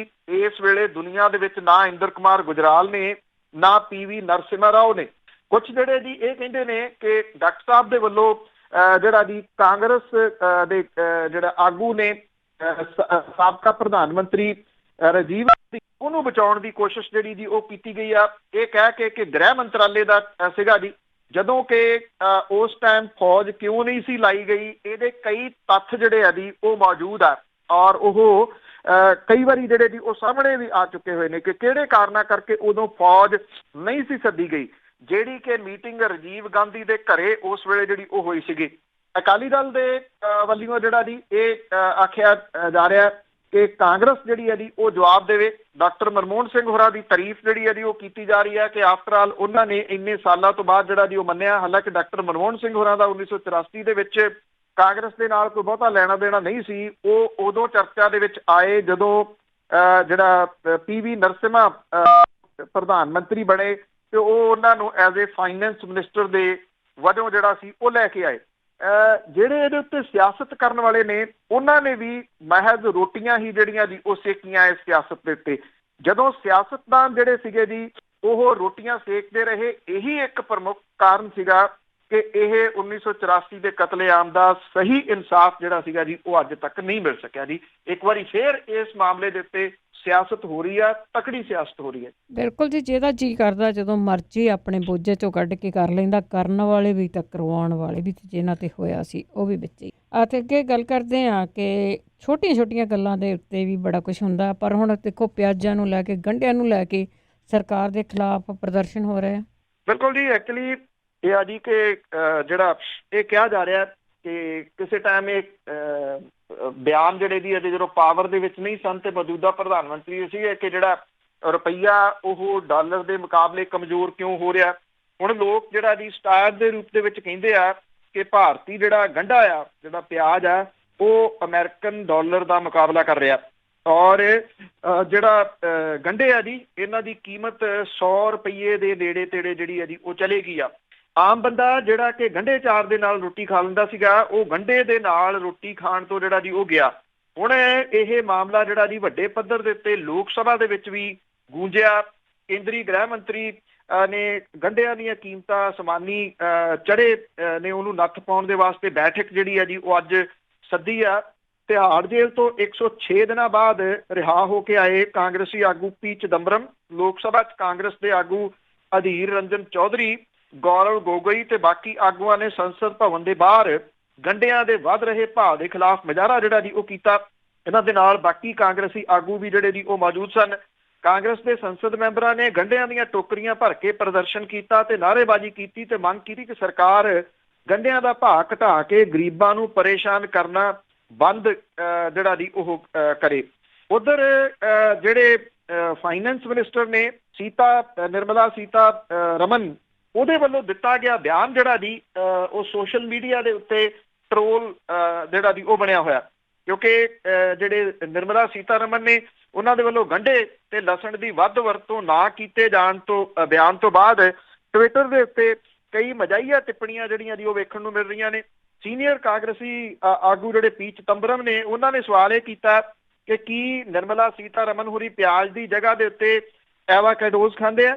ਔਰ ਇੱਕ ਵੀਡੀਓ ਕਲਿੱਪ ਦੇ ਵਿੱਚ ਇੱਕ ਬੰਦਾ ਜਿਹੜਾ ਜੀ ਉਹ ਰੋਟੀ ਖਾਂਦਿਆਂ ਸਮਾਂ ਪਿਆਜ਼ ਤੇ ਲਸਣ ਤੇ ਟਮਾਟਰ ਨੂੰ ਚੱਟਦਾ ਨਜ਼ਰ ਆ ਰਿਹਾ ਜੀ, ਵੀ ਖਾਣ ਦੀ ਲੋੜ ਨਹੀਂ, ਸਿਰਫ ਉਹਨੇ ਚੱਟਿਆ ਹੀ ਜਾ ਸਕਦਾ, ਇੰਨਾ ਮਹਿੰਗਾ ਹੋ ਗਿਆ ਜੀ। ਇੱਕ ਤਸਵੀਰ ਦੇ ਵਿੱਚ ਨਿਰਮਲਾ ਸੀਤਾਰਮਨ ਤੇ ਉਹਨਾਂ ਦੇ ਕੈਬਨਿਟ ਸਾਥੀ ਜਿਹੜੇ ਨੇ ਸਮ੍ਰਿਤੀ ਇਰਾਨੀ, ਉਹਨਾਂ ਦੀ ਪੁਰਾਣੀ ਤਸਵੀਰ ਪਾਈ ਗਈ ਆ ਜਿਹਦੇ ਵਿੱਚ ਉਹ ਵਿਰੋਧੀ ਧਿਰ ਦੇ ਵਿੱਚ ਰਹਿੰਦੇ ਆ। ਪੈਟਰੋਲ ਡੀਜ਼ਲ ਦੀਆਂ ਵਧੀਆਂ ਕੀਮਤਾਂ ਦੇ ਖਿਲਾਫ ਰੋਸ ਪ੍ਰਦਰਸ਼ਨ ਜਿਹੜਾ ਜੀ ਉਹ ਕਰ ਰਹੇ ਸੀਗੇ। ਇੱਕ ਜਿਹੜੀ ਦੀ ਫੋਟੋ ਬਹੁਤ ਟਰੋਲ ਹੋਈ ਆ ਜਿਹਦੇ ਵਿੱਚ ਗੰਢਿਆਂ ਦੀ ਭਰੀ ਟੋਕਰੀ ਦੇ ਨਾਲ ਟਿੱਪਣੀ ਕੀਤੀ ਗਈ ਹੈ ਕਿ ਅੱਜ ਭਾਰਤੀ ਗੰਢੇ ਜਿਹੜੇ ਨੇ ਉਹ ਅਮਰੀਕਨ ਡਾਲਰ ਦੇ ਨਾਲੋਂ ਜ਼ਿਆਦਾ ਜਿਹੜੇ ਜੀ ਉਹ ਮਜ਼ਬੂਤ ਨੇ। ਔਰ ਇੱਕ ਹੋਰ ਪੋਸਟ ਜਿਹੜੀ ਹੈ ਜੀ ਜਿਹੜੀ ਬੜੀ ਟਰੋਲ ਦੇ ਵਿੱਚ ਆ, ਉਹਦੇ 'ਚ ਫਿਲਮ ਦਾ ਇੱਕ ਦ੍ਰਿਸ਼ ਪਾਉਂਦਿਆਂ ਹੋਇਆ ਕੈਪਸ਼ਨ ਲਿਖਿਆ ਗਿਆ ਕਿ ਗੰਢੇ ਜਿਹੜੇ ਨੇ ਉਹ ਹੁਣ ਸੁਨਿਆਰਿਆਂ ਦੇ ਵੱਲੋਂ ਵੇਚੇ ਜਾਇਆ ਕਰਨਗੇ ਜੀ। ਬਿਲਕੁਲ ਜੀ, ਉਸ 'ਤੇ ਬਹੁਤ ਟਰੋਲ ਹੋ ਰਹੇ ਆ, ਕੋਈ ਗਨ ਲੈ ਕੇ ਖੜਾ, ਕੋਈ ਕੁਛ ਕਰਕੇ ਖੜਾ ਆ, ਤੇ ਬਹੁਤ ਕੁਛ ਹੋਇਆ। ਤੇ ਅੱਗੇ ਗੱਲ ਕਰਦੇ ਹਾਂ ਜੇਲ੍ਹ ਮੰਤਰੀ ਸੁਖਜਿੰਦਰ ਸਿੰਘ ਰੰਧਾਵਾ ਦੀ। ਢਿਲਮਾ ਕਤਲਕਾਂਡ ਤੋਂ ਬਾਅਦ ਜਿਹੜੇ ਅਕਾਲੀ ਆ ਉਹਨਾਂ ਨੇ ਉਹਨਾਂ ਨੂੰ ਘੇਰਿਆ, ਪਰ ਜਿਹੜੇ ਰੰਧਾਵਾ ਆ ਉਹ ਅਲੱਗ ਥਲੱਗ ਪੈ ਗਏ। ਬਿਲਕੁਲ ਜੀ, ਐਕਚੁਅਲੀ ਇਹ ਜਿਹੜਾ ਦੀ ਅਕਾਲੀ ਦਲ ਜਿਹੜਾ ਹੈ ਉਹ ਤੁਸੀਂ ਦੇਖੋ ਕਿ ਇਸ ਵੇਲੇ ਦੋ ਤਰੀਕੇ ਦੇ ਨਾਲ ਇਹਨੂੰ ਜਿਹੜਾ ਦੀ ਵੇਖਣ ਵਾਲਾ ਹੈ। ਇੱਕ ਤਾਂ ਅਕਾਲੀ ਦਲ ਜਿਹੜਾ ਦੀ ਉਹ ਹਮਲਾਵਰ ਹੈ ਇਸ ਵੇਲੇ ਸੁਖਜਿੰਦਰ ਸਿੰਘ ਰੰਧਾਵਾ ਹੋਰਾਂ ਦੇ ਉੱਤੇ, ਜਿਹੜੇ ਕਿ ਜੇਲ੍ਹ ਮੰਤਰੀ ਨੇ, ਔਰ ਉਹਨਾਂ ਦੇ ਵਾਸਤੇ ਜਿਹੜਾ ਦੀ ਜੇਲ੍ਹ ਮੰਤਰੀ ਹੋਰਾਂ ਦੇ ਉੱਤੇ ਢਿਲਵਾਂ ਕਤਲ ਵਾਲੇ ਮਾਮਲੇ ਦੇ ਵਿੱਚ ਉਹ ਲਗਾਤਾਰ ਇਹ ਮੰਗ ਕਰ ਰਿਹਾ ਹੈ ਕਿ ਸੁਖਜਿੰਦਰ ਸਿੰਘ ਰੰਧਾਵਾ ਹੋਰਾਂ ਦਾ ਜਿਹੜਾ ਜੀ ਅਸਤੀਫਾ ਉਹਨਾਂ ਨੂੰ ਮੰਤਰਾਲੇ ਤੋਂ ਲਾ ਕੇ ਇਹਦੀ ਜਾਂਚ ਜਿਹੜੀ CBI ਤੋਂ ਕਰਵਾਈ ਜਿਹੜਾ ਜੀ ਉਹ ਜਾਵੇ। ਇਹ ਮੁੱਦਾ ਆਉਂਦੇ ਦਿਨਾਂ ਦੇ ਦੌਰਾਨ ਹੋਰ ਜ਼ਿਆਦਾ ਭਖਣ ਦੇ ਜਿਹੜਾ ਜੀ ਉਹ ਆਸਾਰ ਨੇ। ਇਹ ਕਿਹਾ ਜਾ ਰਿਹਾ ਹੈ ਕਿ ਜੇਲ੍ਹ ਮੰਤਰੀ ਸੁਖਜਿੰਦਰ ਸਿੰਘ ਰੰਧਾਵਾ ਹੋਰੀ ਆਪਣੇ ਸਾਥੀ ਮੰਤਰੀਆਂ ਨੂੰ ਜਿਹੜਾ ਜੀ ਇਹ ਕਹਿ ਰਹੇ ਆ ਕਿ ਇਸ ਮਾਮਲੇ ਦੇ ਉੱਤੇ ਉਹਨਾਂ ਦਾ ਸਾਥ ਦਿੱਤਾ ਜਾਵੇ। ਜੇ ਤੁਸੀਂ ਦੇਖਿਆ ਹੋਵੇ ਤਾਂ ਪਿਛਲੇ ਦਿਨਾਂ ਤੋਂ ਜੋ ਘਟਨਾਕ੍ਰਮ ਜਿਹੜਾ ਜੀ ਉਹ ਚੱਲਿਆ, ਸੁਖਜਿੰਦਰ ਸਿੰਘ ਰੰਧਾਵਾ ਹੋਰਾਂ ਦੀ ਜਿਹੜੀ ਹੈ ਜੀ ਉਹ ਬੈਕਅਪ ਨਹੀਂ ਕੀਤੀ ਉਹਨਾਂ ਦੇ ਸਾਥੀ ਮੰਤਰੀਆਂ ਨੇ। ਜਦੋਂ ਕਿਤੇ ਕੋਈ ਅਕਾਲੀ ਆਗੂ, ਵੈਸੇ ਅਕਾਲੀ ਜਿਹੜੇ ਨੇ ਜੀ ਉਹ ਇਸ ਮਾਮਲੇ ਦੇ ਉੱਤੇ ਕੈਪਟਨ ਅਮਰਿੰਦਰ ਸਿੰਘ ਦਾ ਨਾਂ ਨਹੀਂ ਕਿਤੇ ਵੀ ਜਿਹੜਾ ਜੀ ਲੈ ਰਹੇ, ਉਹ ਜਦੋਂ ਘੇਰਦੇ ਨੇ ਅਜਿਹੇ ਨੇਤਾਵਾਂ ਨੂੰ ਜਿਹੜਾ ਜੀ ਉਹ ਘੇਰਦੇ ਆ, ਕੈਪਟਨ ਅਮਰਿੰਦਰ ਸਿੰਘ ਉਹਨਾਂ ਨੂੰ ਕੁਛ ਨਹੀਂ ਜਿਹੜਾ ਜੀ ਉਹ ਕਹਿੰਦੇ। ਪਰ ਜੇ ਕਦੇ ਕੈਪਟਨ ਅਮਰਿੰਦਰ ਸਿੰਘ ਹੋਰਾਂ ਦੇ ਉੱਤੇ ਕੋਈ ਕਿਸੇ ਕਿਸਮ ਦਾ ਇਹੋ ਜਿਹਾ ਸਿਆਸੀ ਹਮਲਾ ਹੋਇਆ ਤਾਂ ਜਿਹੜੇ 3-4 ਜਣੇ ਮੂਹਰੇ ਆ ਕੇ ਸਾਂਝੇ ਰੂਪ ਦੇ ਵਿੱਚ ਬਿਆਨ ਦਿੰਦੇ ਸੀ, ਉਹਨਾਂ ਚੋਂ ਸੁਖਜਿੰਦਰ ਸਿੰਘ ਰੰਧਾਵਾ ਇੱਕ ਨੇ। ਪਰ ਇਸ ਮਾਮਲੇ ਦੇ ਉੱਤੇ ਸੁਖਜਿੰਦਰ ਸਿੰਘ ਰੰਧਾਵਾ ਹੋਰੀ ਹਾਲ ਦੀ ਘੜੀ ਜਿਹੜਾ ਜੀ ਉਹ ਅਲੱਗ ਥਲੱਗ ਪਏ ਦਿਸਦੇ ਆ। ਕੈਪਟਨ ਅਮਰਿੰਦਰ ਸਿੰਘ ਹੋਰੀ ਬਿਲਕੁਲ ਜਿਹੜਾ ਜੀ ਉਹ ਚੁੱਪ ਬੈਠੇ ਨੇ ਇਸ ਮਾਮਲੇ ਦੇ ਉੱਤੇ, ਔਰ ਉਹਨਾਂ ਨੇ ਕੋਈ ਕਿਸੇ ਕਿਸਮ ਦਾ ਬਿਆਨ ਜਿਹੜਾ ਜੀ ਇਸ ਮਾਮਲੇ ਦੇ ਉੱਤੇ ਨਹੀਂ ਦਿੱਤਾ।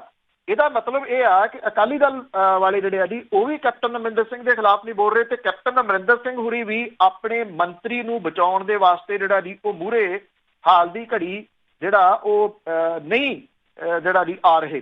ਔਰ ਜਿਹੜਾ ਅਕਾਲੀ ਦਲ ਹੈ ਜੀ ਉਹ ਇਸ ਮਾਮਲੇ ਦੇ ਉੱਤੇ ਲਗਾਤਾਰ ਪ੍ਰੈਸ ਕਾਨਫਰੰਸਾਂ ਜਿਹੜੀਆਂ ਜੀ ਉਹ ਕਰ ਰਿਹਾ, ਔਰ ਪੰਜਾਬ ਦੇ ਲਾਅ ਐਂਡ ਆਰਡਰ ਦੀ ਸਥਿਤੀ ਜਿਹੜੀ ਹੈ ਜੀ ਉਹਨੂੰ ਉਭਾਰ ਰਿਹਾ ਲਗਾਤਾਰ। ਇਹ ਵੀ ਕਿਹਾ ਜਾ ਰਿਹਾ ਅਕਾਲੀ ਦਲ ਦੇ ਵੱਲੋਂ ਕਿ ਢਿਲਵਾਂ ਕਤਲਕਾਂਡ ਨੂੰ ਲੈ ਕੇ ਜਿਹੜਾ ਜੀ ਉਹ ਛੇਤੀ ਕੇਂਦਰੀ ਗ੍ਰਹਿ ਮੰਤਰੀ ਅਮਿਤ ਸ਼ਾਹ ਹੋਰਾਂ ਨੂੰ ਜਿਹੜਾ ਜੀ ਉਹ ਮਿਲਣ ਜਾ ਰਿਹਾ, ਔਰ ਉੱਥੇ ਜਾ ਕੇ ਜਿਹੜਾ ਜੀ ਉਹ ਕੇਂਦਰੀ ਗ੍ਰਹਿ ਮੰਤਰੀ ਨੂੰ ਇਹ ਆਖੂਗਾ ਕਿ ਪੰਜਾਬ ਦੇ ਇਸ ਮੰਤਰੀ ਦੇ ਖਿਲਾਫ ਜਾਂਚ ਜਿਹੜੀ ਹੈ ਜੀ ਉਹ ਕੇਂਦਰੀ ਏਜੰਸੀ CBI ਤੋਂ ਜਿਹੜੀ ਜੀ ਉਹ ਕਰਵਾਈ ਜਾਵੇ। ਹੁਣ ਸਵਾਲ ਇਹੀ ਆ ਕਿ ਸਿਆਸਤ ਜਿਹੜੀ ਹੈ ਜੀ ਉਹਦੇ ਕਈ ਰੂਪ ਹੁੰਦੇ ਨੇ, ਇੱਕ ਤਾਂ ਜਿਹੜੇ ਦਿਸਦੇ ਨੇ, ਇੱਕ ਉਹ ਜਿਹੜੇ ਦਿਸਦੇ ਨਹੀਂ। ਵੈਸੇ ਅੱਜ ਕੱਲ੍ਹ ਦੇਖਣਾ ਹੋਵੇ ਤਾਂ ਕਿਹਾ ਇਹ ਜਾ ਸਕਦਾ ਕਿ ਦਿਸਦਾ ਨਹੀਂ, ਪਰ ਜਿਹੜਾ ਸਪਸ਼ਟ ਦਿਸ ਰਿਹਾ ਉਹ ਇਹੀ ਆ ਕਿ ਮੌਜੂਦਾ ਜਿਹੜੇ ਮੁੱਖ ਮੰਤਰੀ ਨੇ ਉਹ ਸਾਬਕਾ ਮੁੱਖ ਮੰਤਰੀ ਤੇ ਡਿਪਟੀ ਮੁੱਖ ਮੰਤਰੀ ਦੇ ਪਰਿਵਾਰ ਦੇ ਉੱਤੇ ਕੋਈ ਜ਼ਿਆਦਾ ਹੀ ਫਲੈਕਸੀਬਲ ਜਿਹੜੀ ਅਪਰੋਚ ਬਣਾਈ ਬੈਠੇ। ਇਹ ਪਹਿਲਾਂ ਤੋਂ ਹੀ ਗੱਲਾਂ ਬਾਤਾਂ ਹੋਈਆਂ ਨਾ ਇਹਨਾਂ ਦੀਆਂ, ਤੇ ਅੱਗੇ ਖੁਦ ਕਸ਼ੀ ਕਰ ਗਏ ਜਿਹੜੇ ਕਿਸਾਨ ਆ। ਜੇ ਉਹਨਾਂ ਦੀ ਗੱਲ ਕਰੀਏ ਤਾਂ ਉਹਨਾਂ ਦਾ ਮੁਆਵਜ਼ਾ ਲੈਣ ਦੇ ਲਈ ਪਰਿਵਾਰਾਂ ਨੂੰ ਰੁਲਣਾ ਪੈ ਰਿਹਾ। ਬਿਲਕੁਲ ਜੀ, ਐਕਚੁਅਲੀ ਇਹ ਆ ਜੀ ਕਿ ਚਾਹੇ ਕੁਛ ਵੀ ਜਿਹੜਾ ਜੀ ਉਹ ਬੋਲਿਆ ਜਾਵੇ, ਕਿਸਾਨ ਜਿਹੜਾ ਨਾ ਜੀ ਉਹ ਕੰਪਲੀਟ ਫਸ ਗਿਆ। ਜਿਹੜਾ ਪੰਜਾਬ ਦਾ ਕਿਸਾਨ ਹੈ ਉਹ ਜਿਹੜਾ ਜੀ ਡਿਫਾਲਟਰ ਹੋ ਰਿਹਾ ਬੜੀ ਤੇਜ਼ੀ ਦੇ ਨਾਲ, ਕਿਉਂਕਿ ਸਰਕਾਰੀ ਲਾਰੇ ਇਹ ਸੀਗੇ ਕਿ ਉਹਦਾ ਜਿਹੜਾ ਦੀ ਕਰਜ਼ਾ ਮਾਫ ਕੀਤਾ ਜਾਊਗਾ। ਉਹਨ ਕਿਸ਼ਤਾਂ ਨਹੀਂ ਭਰੀਆਂ ਤੇ ਇੱਕ ਤਾਂ ਕਿਸਾਨ ਨੂੰ ਅੱਗੋਂ ਕਰਜ਼ਾ ਨਹੀਂ ਮਿਲਣਾ ਜੀ, ਕਿਉਂਕਿ ਡਿਫਾਲਟਰ ਹੋ ਗਿਆ। ਉਹਦੇ ਉੱਤੇ ਕੇਸ ਜਿਹੜੇ ਦੀ ਉਹਨੂੰ ਵੱਖਰੇ ਭੁਗਤਣੇ ਪੈਣੇ ਆ। ਇਹਦਾ ਦੂਸਰਾ ਪੱਖ ਜਿਹੜਾ ਜੀ ਇਹ ਆ ਕਿ ਜਿਹੜੇ ਕੋਆਪਰੇਟਿਵ ਬੈਂਕ ਨੇ ਜਿਹੜੇ ਕਿਸਾਨਾਂ ਨੂੰ ਕਰਜ਼ਾ ਦਿੰਦੇ ਸੀ, ਉਹਨਾਂ ਦੀ ਰਿਕਵਰੀ ਨਹੀਂ ਹੋ ਰਹੀ ਤੇ ਉਹਨਾਂ ਨੇ ਅੱਗੋਂ ਜਿਹੜਾ ਜੀ ਉਹ ਕਰਜ਼ਾ ਨਹੀਂ ਦੇਣਾ। ਇਹ ਬਹੁਤ ਕਸੂਤਾ ਜਿਹੜਾ ਜੀ ਉਹ ਕਿਸਾਨ ਫਸੂਗਾ ਔਰ ਖੁਦਕੁਸ਼ੀਆਂ ਜਿਹੜੀਆਂ ਦੀ ਉਹ ਵੱਧ ਸਕਦੀਆਂ ਨੇ ਜੇ ਅਜਿਹੇ ਹਾਲਾਤ ਜਿਹੜੇ ਜੀ ਉਹ ਬਣੇ ਰਹਿੰਦੇ ਆ। ਕਹਿਣ ਨੂੰ ਸਰਕਾਰਾਂ ਨੇ ਇਹ ਕਿਹਾ ਹੋਇਆ ਕਿ ਜੇ ਕੋਈ ਖੁਦਕੁਸ਼ੀ ਕਰਦਾ ਤੇ ਪੀੜਤ ਪਰਿਵਾਰ ਨੂੰ ਮੁਆਵਜ਼ਾ ਜਿਹੜਾ ਜੀ ਉਹ ਦਿੱਤਾ ਜਾਊਗਾ, ਪਰ ਇਹਦਾ ਇੱਕ ਦੂਜਾ ਪੱਖ ਵੀ ਹੈ ਕਿ ਕਿੰਨੇ ਕੁ % ਨੇ ਜਿਨ੍ਹਾਂ ਨੂੰ ਇਹ ਮੁਆਵਜ਼ਾ ਜਿਹੜਾ ਜੀ ਉਹ ਮਿਲ ਜਾਂਦਾ। ਫਾਈਲਾਂ ਲੈ ਕੇ ਜਿਹੜੇ ਪਰਿਵਾਰ ਦੇ ਮੈਂਬਰ ਨੇ ਜੀ ਉਹ ਕਦੀ ਕਿਤੇ ਜਾਂਦੇ ਨੇ। ਜਿਹੜੇ ਅਫਸਰ ਨੇ ਜੀ ਉਹ ਇਉਂ ਲੱਗਦਾ ਕਿ ਜਿਵੇਂ ਕੁਰਸੀਆਂ ਤੇ ਬਹਿ ਕੇ ਉਹਨਾਂ ਨੂੰ ਜ਼ਿੰਮੇਵਾਰੀ ਇਹ ਦਿੱਤੀ ਗਈ ਹੋਵੇ ਕਿ ਤੁਸੀਂ ਟਾਲਣਾ ਕਿਵੇਂ ਆ। ਬਰਨਾਲਾ ਪਿੰਡ ਦੇ ਚੀਮਾ ਦਾ ਕਿਸਾਨ ਹੈ ਜੀ, ਉਹ ਆਪ ਤਾਂ ਖੁਦਕੁਸ਼ੀ ਕਰ ਗਿਆ, ਉਹਦਾ ਪਰਿਵਾਰ ਉਹਦੀ ਮੌਤ ਤੋਂ 7 ਸਾਲ ਬਾਅਦ ਵੀ ਆਰਥਿਕ ਤੰਗੀ ਜਿਹੜੀ ਦੀ ਉਹ ਚੱਲ ਰਿਹਾ। ਸਰਕਾਰ ਨੇ ਪਹਿਲਾਂ ਗੁਰਪ੍ਰੀਤ ਦੀ ਬਾਂਹ ਨਹੀਂ ਫੜੀ, ਹੁਣ ਪਰਿਵਾਰ ਦੀ ਕੋਈ ਮਦਦ ਜਿਹੜੀ ਦੀ ਉਹ ਨਹੀਂ ਕੀਤੀ ਜਾ ਰਹੀ। ਘਰ ਦੇ ਵਿੱਚ 4 ਔਰਤਾਂ ਤੇ ਇੱਕ ਦਿਮਾਗੀ ਤੌਰ ਦੇ ਉੱਤੇ ਪਰੇਸ਼ਾਨ ਨੌਜਵਾਨ ਹੈ। ਜਿਹੜੇ ਔਰਤਾਂ ਨੂੰ ਹੀ ਕਬੀਲਦਾਰੀ ਚਲਾਉਣੀ ਪੈ ਰਹੀ ਹੈ। ਕਰਜ਼ਾ ਲਾਉਣ ਲਈ ਪਰਿਵਾਰ ਨੂੰ ਆਪਣੀ ਜ਼ਮੀਨ ਵੀ ਜਿਹੜੀ ਦੀ ਉਹ ਵੇਚਣੀ ਪਈ। ਮ੍ਰਿਤਕ ਕਿਸਾਨ ਦੀ ਪਤਨੀ ਜਿਹੜੀ ਹੈ ਜੀ ਉਹ ਕਹਿੰਦੀ ਆ ਕਿ ਉਹਦਾ ਪਤੀ ਜਿਹੜਾ ਸੀਗਾ ਉਹ 6 ਜੁਲਾਈ 13 ਨੂੰ ਕਰਜ਼ੇ ਤੋਂ ਤੰਗ ਆ ਕੇ ਖੁਦਕੁਸ਼ੀ ਕਰ ਗਿਆ ਔਰ ਉਹਨੂੰ ਕਿਉਂਕਿ ਭਿਆਨਕ ਬਿਮਾਰੀ ਨੇ, ਜਿਗਰ ਦੀ ਬਿਮਾਰੀ ਨੇ ਵੀ ਘੇਰਿਆ ਜਿਹੜਾ ਜੀ ਹੋਇਆ ਸੀਗਾ। ਉਹਨਾਂ ਨੇ ਇਲਾਜ ਕਰਾਇਆ ਪਰ ਕੁਛ ਨਹੀਂ ਜਿਹੜਾ ਹੋ ਸਕਿਆ। ਇਲਾਜ ਦੇ ਦੌਰਾਨ 8 ਲੱਖ ਰੁਪਏ ਦਾ ਕਰਜ਼ਾ ਜਿਹੜਾ ਜੀ ਉਹਨਾਂ ਦੇ ਸਿਰ ਤੇ ਚੜ ਗਿਆ। ਇਹ ਕਰਜ਼ਾ ਪਰਿਵਾਰ ਨੇ ਆੜ੍ਹਤੀਆਂ ਤੇ ਸ਼ਾਹੂਕਾਰਾਂ ਤੋਂ ਪਰਲੋਟ ਦੇ ਉੱਤੇ ਜਿਹੜਾ ਜੀ ਉਹ ਲਿਆ ਸੀਗਾ। ਪਰਿਵਾਰ ਦੇ ਕੋਲੇ ਸਿਰਫ 2.5 ਏਕੜ ਜ਼ਮੀਨ ਸੀ ਜਿਹਦੇ ਨਾਲ ਗੁਜ਼ਾਰਾ ਜਿਹੜਾ ਜੀ ਉਹ ਔਖਾ ਸੀਗਾ। ਗੁਰਪ੍ਰੀਤ ਨੇ ਕਰਜ਼ਾ ਲਾਉਣ ਦੀ ਜਿਹੜੀ ਦੀ ਤੰਦਰੁਸਤ ਹੋਣ ਤੋਂ ਬਾਅਦ ਕਰਜ਼ਾ ਲਾਉਣ ਦੀ ਪੂਰੀ ਵਾਹ ਲਾਈ, ਪਰ ਉਹ ਇਹਦੇ ਵਿੱਚ ਸਫਲ ਨਹੀਂ ਹੋ ਸਕਿਆ ਜੀ। ਮਾਨਸਿਕ ਤੌਰ ਤੇ ਪਰੇਸ਼ਾਨ ਹੋ ਗਿਆ। ਸਪਰੇਅ ਪੀ ਕੇ ਜਿਹੜਾ ਸੀਗਾ ਜੀ ਉਹਨੇ ਖੁਦਕੁਸ਼ੀ ਕਰ ਲਈ। ਇਸ ਵੇਲੇ ਜਿਹੜਾ ਪਰਿਵਾਰ ਹੈ ਜੀ ਉਹ ਬਹੁਤ ਮਾੜੇ ਹਾਲਾਤਾਂ ਦੇ ਵਿੱਚੋਂ ਜਿਹੜਾ ਜੀ ਉਹ ਲੰਘ ਰਿਹਾ। ਵੈਸੇ ਇਹ ਜਿਹੜਾ ਪਿੰਡ ਹੈ ਇਹ ਚੀਮਾ ਪਿੰਡ ਪੈਂਦਾ ਟੱਲੇਵਾਲ ਦੇ ਨੇੜੇ, ਤੇ ਟੱਲੇਵਾਲ ਦੇ ਨੇੜੇ ਭੋਤਨਾ ਪਿੰਡ ਵੀ ਜਿਹੜਾ ਜੀ ਉਹ ਬਹੁਤਿਆਂ ਨੂੰ ਯਾਦ ਹੋਣਾ ਹੈ ਕਿ ਕਿਵੇਂ 4 ਪੀੜ੍ਹੀਆਂ ਨੂੰ ਇਸ ਪਿੰਡ ਦੇ ਵਿੱਚ ਜਿਹੜਾ ਜੀ ਉਹ ਨਿਕਲ ਗਿਆ ਸੀਗਾ ਜੀ ਕਰਜ਼ੇ ਦਾ ਦੈਂਤ। ਉਹ ਵੀ ਕਹਾਣੀ ਉੱਥੇ ਦੀ ਉੱਥੇ ਹੀ ਜਿਹੜੀ ਹੈ ਜੀ ਉਹ ਖੜੀ ਆ। ਕਿਸਾਨ ਨੂੰ ਕਿਸੇ ਨਾ ਕਿਸੇ ਰੂਪ ਦੇ ਵਿੱਚ ਆਪਣੇ ਤੌਰ ਦੇ ਉੱਤੇ ਜਿਹੜਾ ਜੀ ਉਹ ਸੋਚਣਾ ਪਊਗਾ ਔਰ ਸਮਾਜਿਕ ਜਿਹੜੀਆਂ ਜਥੇਬੰਦੀਆਂ ਨੇ ਉਹਨਾਂ ਨੂੰ ਕਿਸਾਨ ਦਾ ਹੌਸਲਾ ਵਧਾਉਣ ਦੇ ਵਾਸਤੇ ਕੁਝ ਪ੍ਰੋਗਰਾਮ ਜਿਹੜੇ ਜੀ ਉਹ ਦੇਣੇ ਪੈਣਗੇ। ਨਹੀਂ ਤਾਂ ਅਦਰਵਾਈਜ਼ ਜਿਹਨੂੰ ਅੰਨਦਾਤਾ ਜਿਹੜਾ ਜੀ ਉਹ ਕਿਹਾ ਜਾਂਦਾ ਉਹ ਜਿਹੜੀਆਂ ਮੁਸ਼ਕਲ ਹਾਲਾਤਾਂ ਦੇ ਵਿੱਚ ਪੈ ਗਿਆ ਹੋਇਆ ਉਸ ਘੁੰਮਣ ਘੇਰੀ ਚੋਂ ਉਹਦਾ ਨਿਕਲ ਸਕਣਾ ਹਾਲ ਦੀ ਘੜੀ ਬਹੁਤ ਔਖਾ ਜਿਹੜਾ ਜੀ ਉਹਦਾ। ਬਾਕੀ ਤਾਂ ਸਾਰਿਆਂ ਦਾ ਮੁਸ਼ਕਿਲ ਹਾਲ ਆ, ਪਰ ਜਿਹੜੇ ਮੰਤਰੀ ਸੰਤਰੀ ਇਹ ਚੁਣੇ ਹੋਏ ਲੋਕ ਆ ਇਹਨਾਂ ਦਾ ਹੀ ਵਾਧਾ ਹੋਇਆ ਆ। ਤੇ ਅੱਗੇ ਪੰਜਾਬ ਸਮੇਤ ਜੋ ਸ਼ੁਰੂ ਹੋਇਆ ਸੀਗਾ ਉਸ ਦੀ ਜੇ ਗੱਲ ਕਰੀਏ ਤੇ ਮੁੱਖ ਮੰਤਰੀ ਦਾ ਕਹਿਣਾ ਹੈ ਕਿ ਨਸ਼ਾ ਮੁੱਕ ਹੀ ਨਹੀਂ ਸਕਦਾ।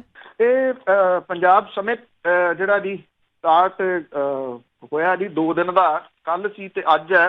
ਸਰਕਾਰ ਦੀ ਜਿਹੜੀ ਟੇਕ ਹੈ ਉਹ ਹੁਣ ਪ੍ਰਾਈਵੇਟ ਅਦਾਰਿਆਂ ਦੇ ਉੱਤੇ ਹੈ ਕਿ ਉਹ ਇੱਥੇ ਆਉਣ, ਇੱਥੇ ਆ ਕੇ ਆਪਣੀ ਇਨਵੈਸਟਮੈਂਟ ਜਿਹੜੀ ਦੀ ਉਹ ਕਰਨ ਔਰ ਸ਼ਾਇਦ ਸ਼ਾਮਲਾਟਾਂ ਵਾਲਾ ਜਿਹੜਾ ਜ਼ਮੀਨ ਦਾ ਮਾਮਲਾ ਉਹ ਇਹਦੇ ਨਾਲ ਹੀ ਜਿਹੜਾ ਜੀ ਉਹ ਜੁੜਿਆ ਹੋਇਆ। ਕਿਤੇ ਨਾ ਕਿਤੇ ਦਾਅਵੇ ਜਿਹੜੇ ਨੇ ਉਹ ਸਰਕਾਰੀ ਬਹੁਤ ਜਿਹੜੇ ਦੀ ਉਹ ਕੀਤੇ ਜਾ ਰਹੇ ਨੇ। ਰਿਐਲਿਟੀ ਕੀ ਹੈ? ਰਿਐਲਿਟੀ ਲਾਅ ਐਂਡ ਆਰਡਰ ਦੀ ਜਿਹੜੀ ਹੈ ਜੀ ਜਿਹੋ ਜੀ ਹੈਗੀ ਆ, ਜਿੱਥੇ ਸਮਿਟ ਹੋ ਰਿਹਾ ਸੀ ਉਹ ਤੋਂ ਕੁਝ ਕਿਲੋਮੀਟਰ ਦੂਰ ਜਿਹੜੀ ਇੱਕ ਟੀਚਰ ਸੀਗੀ ਉਹਨੂੰ ਸ਼ਰੇਆਮ ਗੋਲੀ ਮਾਰ ਕੇ ਮਾਰ ਦਿੱਤਾ। ਗੈਂਗਸਟਰਾਂ ਦੀ ਆਪਸੀ ਜਿਹੜੀ ਗੈਂਗਵਾਰ ਹੈ ਉਹ ਕਿਸੇ ਤੋਂ ਲੁਕੀ ਛਿਪੀ ਨਹੀਂ। ਵਿਆਹਾਂ 'ਚ ਸ਼ਰੇਆਮ ਗੋਲੀਆਂ ਜਿਹੜੀਆਂ ਜੀ ਉਹ ਚੱਲੀ ਜਾਂਦੀਆਂ ਨੇ, ਕੋਈ ਕੰਟਰੋਲ ਵਾਲੀ ਜਿਹੜੀ ਚੀਜ਼ ਦਿੰਦੀ ਨਹੀਂ। ਇਹਦੇ ਬਾਵਜੂਦ ਇਨਵੈਸਟਰ ਜਿਹੜੇ ਜੀ ਉਹ ਆ ਕੇ ਇੱਥੇ ਇਨਵੈਸਟਮੈਂਟ ਕਰ ਦੇਣਗੇ। ਇਹ ਆਪਣੇ ਆਪ ਦੇ ਵਿੱਚ ਜਿਹੜਾ ਜੀ ਉਹ ਵੱਡਾ ਸਵਾਲ ਜਿਹੜਾ ਜੀ ਉਹ ਹੈ। ਹੁਣ ਸਵਾਲ ਇਹ ਵੀ ਆ ਕਿ ਜਿਹੜੇ ਮੁੱਖ ਮੰਤਰੀ ਸਾਹਿਬ ਨੇ ਜਿਹੜੇ ਜਵਾਬ ਉਹਨਾਂ ਨੇ ਦਿੱਤੇ ਆ ਇੱਥੇ ਉਹ ਵੀ ਕਈ ਕਿਸਮ ਦਾ ਜਿਹੜਾ ਜੀ ਉਹ ਧਿਆਨ ਮੰਗਦੇ ਆ। ਉਹਨਾਂ ਨੇ ਇਹ ਗੱਲ ਜਿਹੜੀ ਹੈ ਜੀ ਆਖੀ ਆ ਮੁੱਖ ਮੰਤਰੀ ਹੋਰਾਂ ਨੇ ਕਿ ਉਹ ਗੈਂਗਸਟਰਾਂ ਨੂੰ ਜਿਹੜਾ ਜੀ ਇਹ ਸਖਤ ਮੈਸੇਜ ਦਿੰਦੇ ਆ ਕਿ ਉਹ ਬੰਦੇ ਬਣ ਜਾਣ, ਨਹੀਂ ਤਾਂ ਉਹਨਾਂ ਦੇ ਉੱਤੇ ਸਖਤੀ ਜਿਹੜੀ ਹੈ ਜੀ ਉਹ ਕੀਤੀ ਜਾਊਗੀ। ਔਰ ਜੇ ਨਸ਼ੇ ਦੀ ਗੱਲ ਕਰੀਏ ਤਾਂ ਨਸ਼ੇ ਦੇ ਮਾਮਲੇ ਦੇ ਉੱਤੇ ਜਿਹੜੀ ਉਹਨਾਂ ਨੇ ਗੁਟਕਾ ਚੁੱਕ ਕੇ ਸਹੁੰ ਖਾਧੀ ਸੀ ਕਿ 4 ਹਫ਼ਤਿਆਂ ਦੇ ਵਿੱਚ ਜਿਹੜਾ ਜੀ ਅਸੀਂ ਨਸ਼ੇ ਦਾ ਖਾਤਮਾ ਇੱਥੋਂ ਕਰਾਂਗੇ। ਹੁਣ ਉਹ ਜਿਹੜੇ ਆ ਜੀ ਇਹ ਗੱਲ ਕਹਿੰਦੇ ਆ ਕਿ ਨਸ਼ਿਆਂ ਤੋਂ ਮੁਕਤੀ ਨਹੀਂ ਹੋ ਸਕਦੀ, ਪਰ ਨਸ਼ੇ ਕਾਬੂ ਹੇਠ ਜਿਹੜਾ ਜੀ ਆ ਸਕਦੇ ਆ। ਇਹ ਵੀ ਕਿਹਾ ਕਿ ਕਾਂਗਰਸ ਦੇ ਸੱਤਾ ਦੇ ਵਿੱਚ ਆਉਣ ਤੋਂ ਪਹਿਲਾਂ ਸੂਬੇ 'ਚ ਨਸ਼ਿਆਂ ਦੀ ਭਰਮਾਰ ਸੀਗੀ ਤੇ ਉਹਨਾਂ ਦੀ ਸਰਕਾਰ ਨੇ ਨਸ਼ਿਆਂ ਦਾ ਲੱਕ ਤੋੜ ਦਿੱਤਾ। ਇਹ ਵੀ ਕਹਿੰਦੇ ਮੁੱਖ ਮੰਤਰੀ ਕਿ ਨਸ਼ੀਲੇ ਪਦਾਰਥ ਕਈ ਪਾਸਿਆਂ ਤੋਂ ਆਉਂਦੇ ਆ, ਇਸ ਕਰਕੇ ਇਹਨਾਂ ਨੂੰ ਪੂਰੀ ਤਰ੍ਹਾਂ ਖਤਮ ਕਰਨਾ ਜਿਹੜਾ ਜੀ ਉਹ ਔਖਾ ਜਿਹੜਾ ਜੀ ਹੈ। ਨਸ਼ਿਆਂ ਦਾ ਲੱਕ ਕਿਹੜੇ ਪਾਸੇ ਤੋਂ ਕਿਸ ਪੁਆਇੰਟ ਆਫ ਵਿਊ ਦੇ ਨਾਲ ਟੁੱਟਿਆ, ਇਹਦਾ ਵੈਸੇ ਖੁਲਾਸਾ ਉਹਨਾਂ ਨੇ ਨਹੀਂ ਕੀਤਾ। ਹਾਂ, ਇੰਨਾ ਜ਼ਰੂਰ ਹੈ ਕਿ ਪਿਛਲੇ ਜਿਹੜਾ ਆਲਮੋਸਟ 3 ਸਾਲ ਜਿਹੜੇ ਹੋ ਚੱਲੇ ਆ, ਇਹਦੇ ਵਿੱਚ ਜਿੰਨੀ ਸ਼ਮੂਲੀਅਤ ਇਹਦੇ ਵਿੱਚ ਪੁਲਿਸ ਵਾਲਿਆਂ ਦੀ ਜਿਹੜੀ ਹੈ ਜੀ ਉਹ ਨਿਕਲ ਰਹੀ ਆ, ਥਾਂ ਥਾਂ ਦੇ ਉੱਤੇ ਉਹਨਾਂ ਨੂੰ ਸਸਪੈਂਡ ਕੀਤਾ ਜਾ ਰਿਹਾ, ਥਾਂ ਥਾਂ ਦੇ ਉੱਤੇ ਉਹਨਾਂ ਨੂੰ ਫੜਿਆ ਜਾ ਰਿਹਾ। ਜੇ ਪੁਲਿਸ ਦੀ ਇੰਨੀ ਇਨਵੋਲਵਮੈਂਟ ਹੈ ਜਿਹੜੀ ਕਿ ਫੋਰਸ ਸਰਕਾਰ ਦੇ ਅੰਡਰ ਜਾਂ ਜੇਲ੍ਹਾਂ ਦੇ ਵਿੱਚ ਜਿਹੜਾ ਵਿਕਦਾ ਨਸ਼ਾ ਹੈ, ਜੇ ਉਹਦੇ ਉੱਤੇ ਲਗਾਮ ਨਹੀਂ ਜਿਹੜੀ ਜੀ ਉਹ ਲੱਗ ਸਕੀ ਤੇ ਫਿਰ ਜਿਹੜਾ ਕੰਧਾਂ ਤੋਂ ਬਾਹਰ ਜਿਹੜਾ ਜੀ ਉਹ ਵਿਕਦਾ ਉਹਦੇ ਉੱਤੇ ਕਿਵੇਂ ਜਿਹੜੀ ਜੀ ਉਹ ਲਗਾਮ ਲੱਗ ਸਕੂਗੀ। ਮਤਲਬ ਜੇ ਤੁਸੀਂ ਇਹਨੂੰ 100 ਹੱਥ ਰੱਸਾ ਸਿਰੇ ਤੇ ਗੰਢ ਅਖੀਰ ਤੋਂ ਜਿਹੜਾ ਜੀ ਫੜਨਾ ਹੋਵੇ ਤਾਂ ਇਹ ਆ ਕਿ ਹੱਥ ਖੜੇ ਆ ਜੀ। ਬਿਲਕੁਲ ਜੀ, ਹਾਂ, ਨਸ਼ਿਆਂ ਦਾ ਲੱਕ ਤਾਂ ਨਹੀਂ ਟੁੱਟਾ, ਇਹਨਾਂ ਦਾ ਆਪਣਾ ਲੱਕ ਜ਼ਰੂਰ ਟੁੱਟਾ ਹੈ। ਬਹੁਤ ਬਹੁਤ ਧੰਨਵਾਦ ਬਲਤੇਜ ਪੰਨੂ ਜੀ। ਮਿਹਰਬਾਨੀ ਜੀ, ਧੰਨਵਾਦ ਜੀ, ਸਤਿ ਸ਼੍ਰੀ ਅਕਾਲ। ਸਤਿ ਸ਼੍ਰੀ ਅਕਾਲ ਜੀ। ਤੇ ਸਰੋਤਿਓ, ਇਹ ਸਨ ਬਲਤੇਜ ਪੰਨੂ, ਸਾਡੇ ਨਾਲ ਜੁੜਦੇ ਨੇ, ਕਰਦੇ ਨੇ ਖਬਰਾਂ। ਹੁਣ ਇਸੇ ਦੇ ਨਾਲ ਸਾਡਾ ਅੱਜ ਦਾ ਬੁਲਟਨ ਇੱਥੇ ਹੀ ਸਮਾਪਤ। ਹੁਣ ਬਲਵਿੰਦਰ ਕੌਰ ਵੱਲੋਂ ਆਪ ਸਭ ਨੂੰ ਪਿਆਰ ਭਰੀ ਸਤਿ ਸ਼੍ਰੀ ਅਕਾਲ।